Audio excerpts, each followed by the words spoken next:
Alors pour l'instant, c'est la température la plus basse qu'on ait eue. Il fait -3. On est dans la campagne. On voit rien du tout, je montrerai demain. J'ai froid aux pieds, donc j'ai mis mes nouvelles petites chaufferettes que j'ai eues à Noël, qui se rechargent sur USB. Donc comme on a un appareil pour recharger l'électricité dans la voiture, ça va très bien. J'ai mis ça dans mon bonnet, sur mes pieds. Là, pour manger, on a ramené des restes dans un plat en verre que j'ai mis à réchauffer sur notre petit barbecue qui est en marche. Et belle merguez cuite au feu de bois. Oh, mon pied.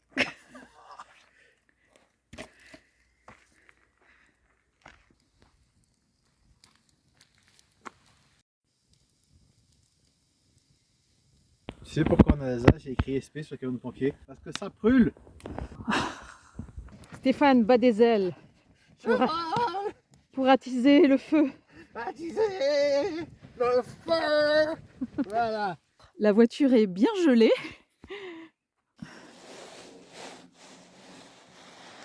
Il est 22 h et il fait -4 degrés. Nous passons la soirée dehors. Ça, c'est ma boîte à biscottes. Le temps qu'on fasse le feu et qu'on discute ce soir, c'est tout gelé.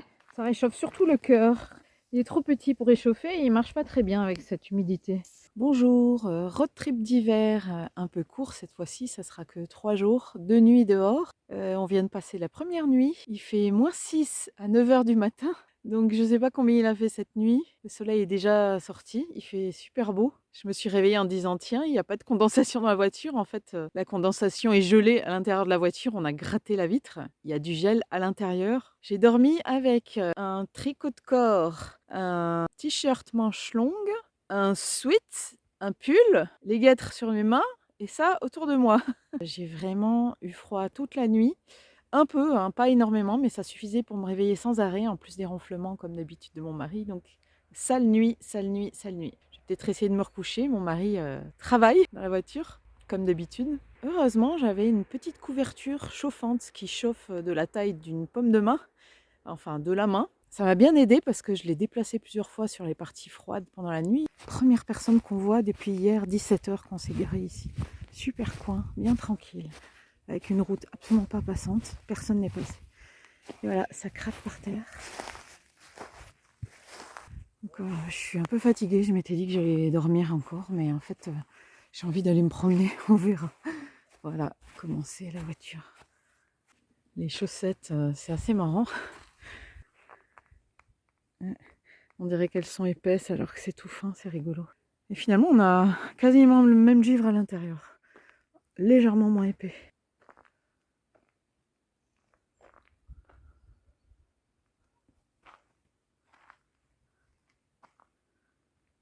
Juste avant que les cyclistes passent, j'entendais ce bruit, je dis tiens, il doit y avoir des oiseaux, quelque chose d'incroyable qui fait un bruit, une grue, une oie sauvage, et en fait c'est les freins des vélos rouillés.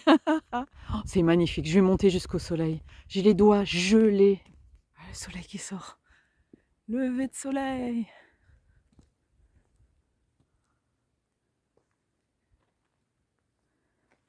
On avait amené des bûches comme d'habitude, elles brûlaient très bien, puis quand on a eu fini, ben, on a cherché autre chose dans les bois et on a pris une partie de cet arbre, pauvre petit arbre.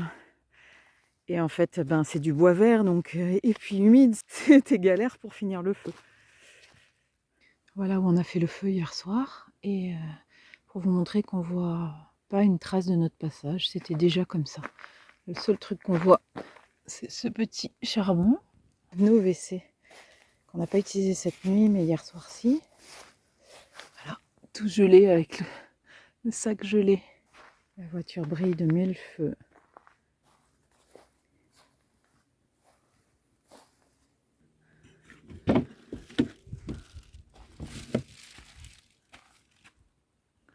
Bonjour. Bonjour. Je viens de sortir le thermomètre de la voiture, mais il était placé dans un endroit protégé, sous des vêtements, j'ai pas fait attention. Et il marque un peu plus de 0, entre 0 et 2. Je pense que cette nuit, on a dû descendre en dessous de 0 dans la voiture. Ça dégivre vite au soleil.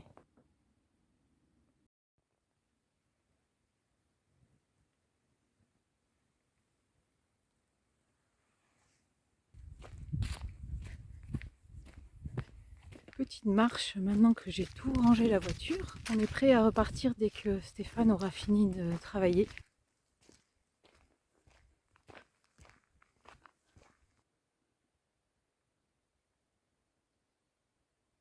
Alors au fond, vous voyez la brume que on a essayé d'éviter en fait. On vient de vers Poitiers, voir la famille, et on rentre chez nous.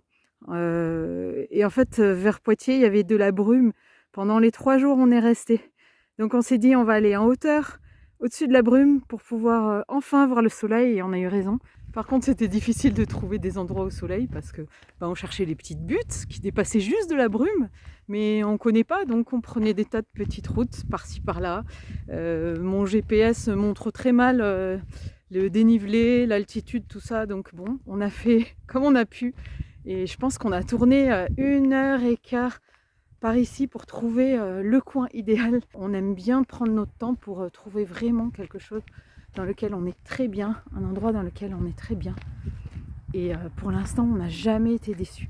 Mais on était prêt à abandonner hier. On s'est dit, on va dormir dans un truc pourri, je sais pas où, sur une place de village, mais je crois qu'on dit ça à chaque fois. Et on n'a pas réussi à arriver avant le coucher de soleil. On était pile poil quand le soleil s'est caché. On a trouvé cet endroit. Donc il a fallu speeder pour faire installer notre campement, faire notre feu.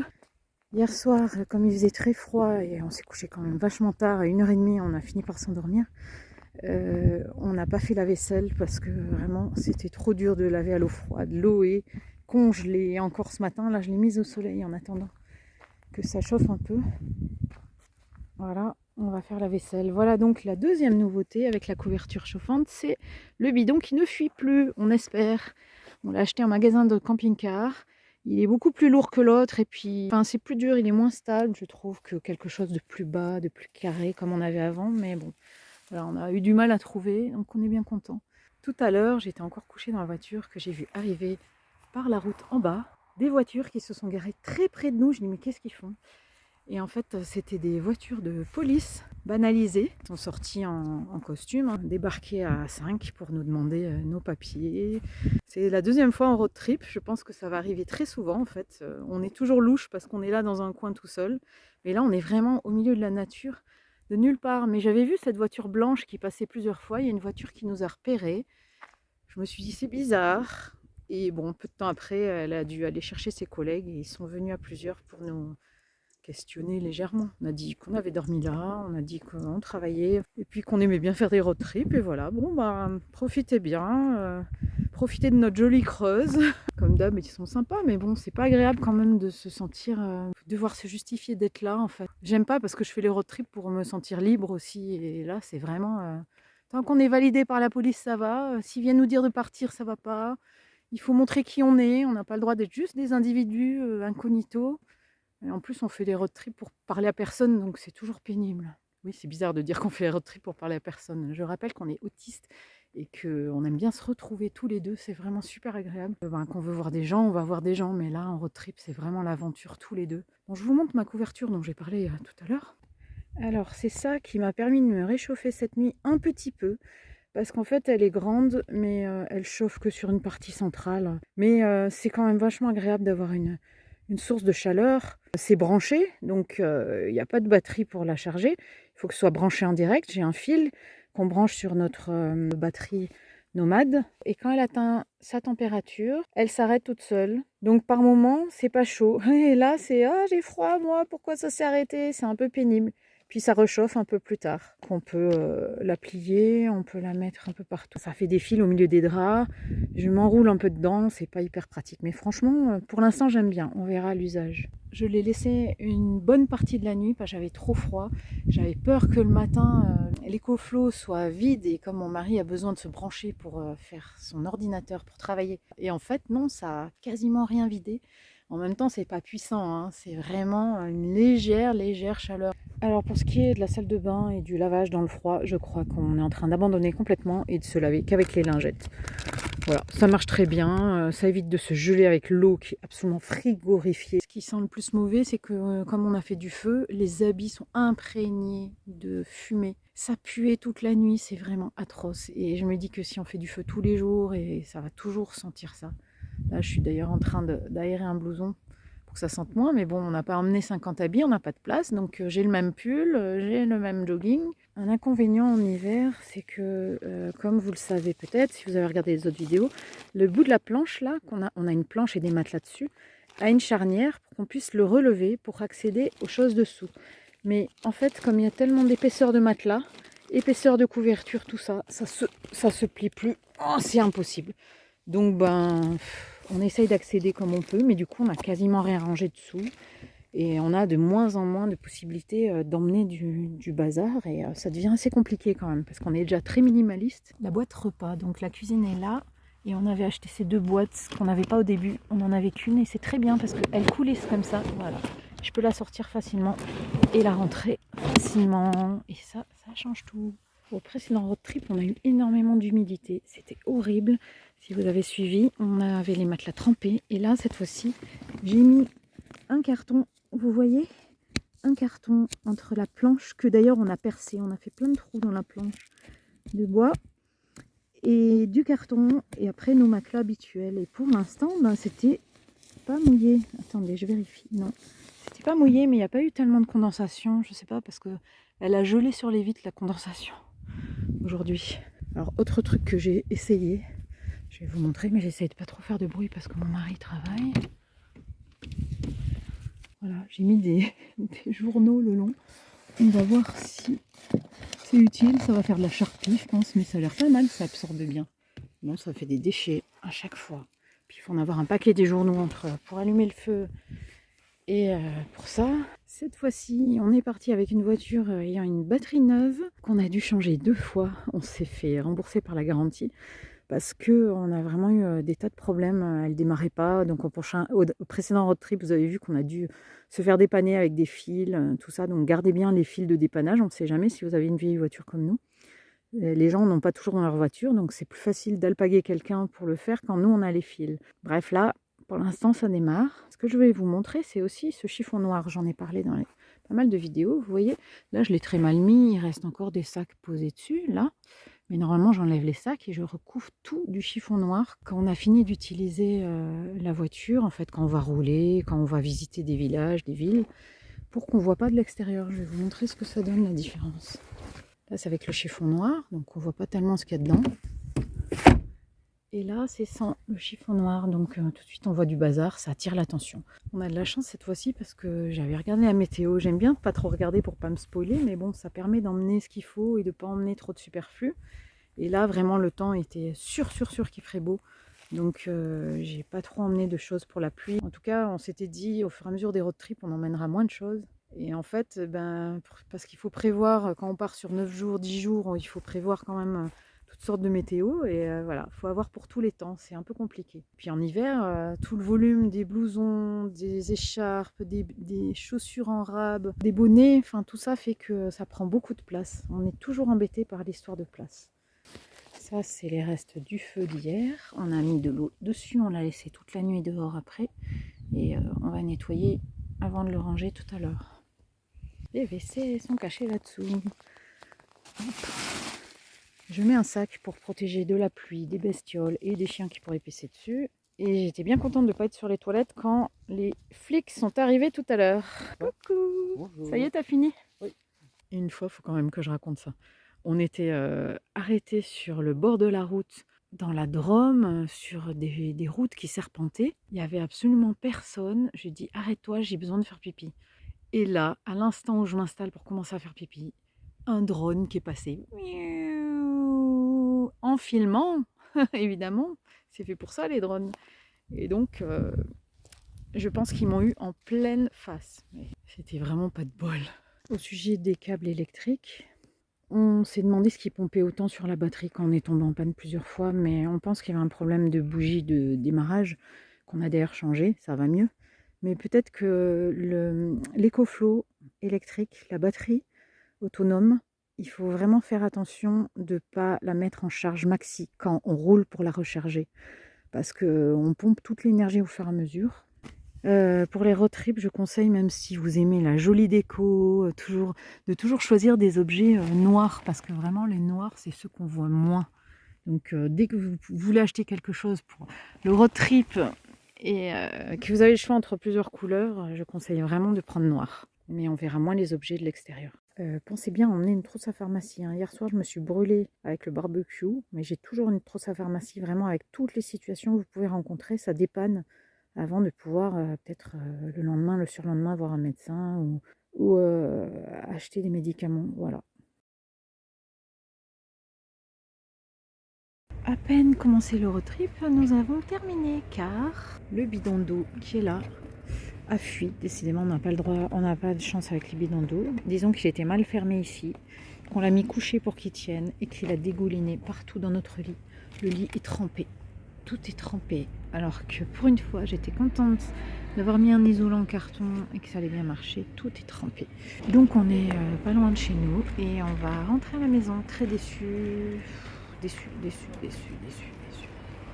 C'est comme ça des fois. Bon, ben hier, on était complètement dépités. Ce matin, je me suis réveillée, j'ai récupéré ma nuit précédente et je me suis dit, bon, mon mari dort encore, je vais aller me promener toute seule et faire impression road trip. Donc je suis retournée vers les montagnes.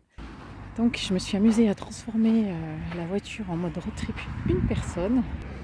Voilà, sacrément de la place. Plein de place devant pour s'asseoir, pour cuisiner, pour faire ce qu'on veut. Et ben j'aurais bien voulu essayer, mais comme hier soir on est rentré en catastrophe, on a commencé à décharger des affaires, donc il n'y a pas ma cuisine, il y a la gazinière dessous, mais j'ai pas de riz, j'ai rien à cuisiner, j'ai une boîte là, je pourrais faire cuire une banane, mais bon, pas trop d'intérêt. Franchement c'est tellement bien.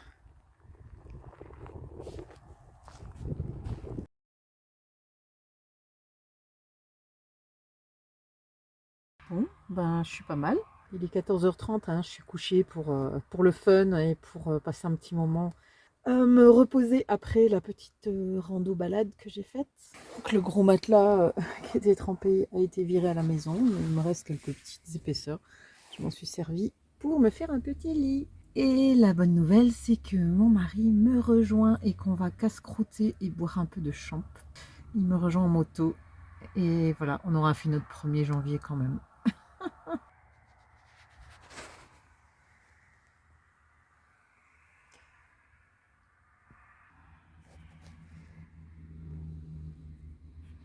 Je réalise vraiment que ce qui me va dans le road trip, c'est pas seulement aller dans un endroit, dormir 1 ou 2 nuits et repartir à la maison. C'est vraiment le besoin d'être tout le temps sur la route, sans savoir ce que le lendemain me réserve, sans avoir la routine. C'est vraiment, vraiment ça qui m'attire. Je m'en rends compte grâce à cette petite expérience ratée de cette fois-ci. J'ai plus envie de rentrer. C'est vraiment le nomadisme dans l'âme là maintenant. J'ai plus envie de rentrer jamais. Et c'est cette sensation de savoir que je rentre pas qui fait vraiment du bien. Allez, en l'attendant, on fait ça festif. Je sors ce que j'avais prévu pour rigoler, pour fêter la bonne année en road trip. Voilà. Oh, c'est joli, ça projette sur le plafond. J'avais même prévu ça. Des petits confettis. Allez, il n'y a plus qu'à attendre mon mari.